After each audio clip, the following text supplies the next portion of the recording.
Freiburg is a city that is home to over 220,000 people and is located in the southwest of Germany.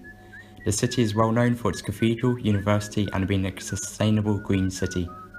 Freiburg, among its other initiatives, is highly renowned for its transportation system that is seen as a leading example. During the Second World War, the city was almost completely destroyed due to bombing raids, leaving just remains of the city that was once there. This catastrophe was seized as an opportunity to rebuild the city to be more efficient and further develop the city's sustainable ideals. During the rebuild of the city, its roads were widened in order to accommodate bicycle and tram lanes, not for more car lanes. Freiburg's public transport system is wide-reaching and extensively used. 300 kilometers of tram tracks and 168 kilometers of bus routes make up a sustainable public transport system in and around the city. Along with 400 kilometers of bike lanes, the need to use a car for ease of travel is greatly lowered. The column chart shows the distribution of the city's transportation. By 2020, the prediction is that only 28% of the city will use or share cars for travel. The decrease in car usage is due to the people changing to use public transport or cycling. The city's public transport and cycle systems are so enticing that it has also caused those who primarily walk to make the changes as well. In 1991 alone, 26,000 people made the switch from cars to public transport. This was aided by the introduction of the Regio card that gives cardholders unlimited access to the city's public transport system. 70% of Freiburg's population lives less than 500 metres, a 6-minute walk, from a tram stop.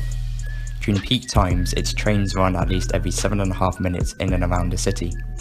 Both the reach and frequency of the city's public transportation highlights the need for it and backing behind it. If they weren't needed or wanted, then decades of funding wouldn't have gone into expanding the network. However, the system is not perfect. Over a quarter of the city's residents still drive cars opposed to more sustainable means of transport that's readily available. Sustainable transport of which runs on electricity, which doesn't necessarily come from a sustainable source, or on diesel that comes from fossil fuels. In 1992, a target was set to reduce the city's CO2 emissions by 40% in the year 2030. The graph shows annual CO2 emissions in the thousands from energy and traffic. As you can see, the decrease of emissions from energy has been gradual, significant, and is projected to carry on at an increasing rate.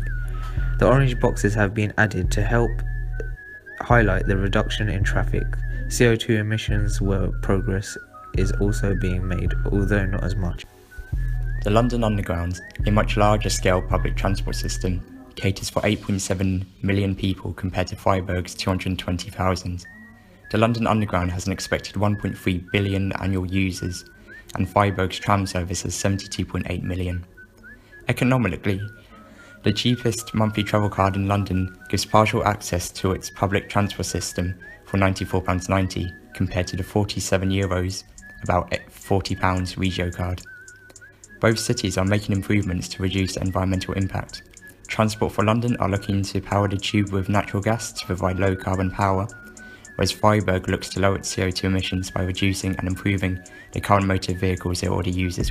In conclusion, Freiburg's public transport system is sustainable but is undergoing changes to improve it.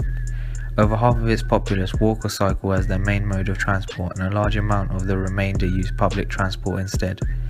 However, there is still progress that can be made to become more sustainable, reducing their reliance on fossil fuels for fuel and electricity to power its vehicles being the biggest issue and easiest way to achieve their CO2 emission reduction goal for 2030.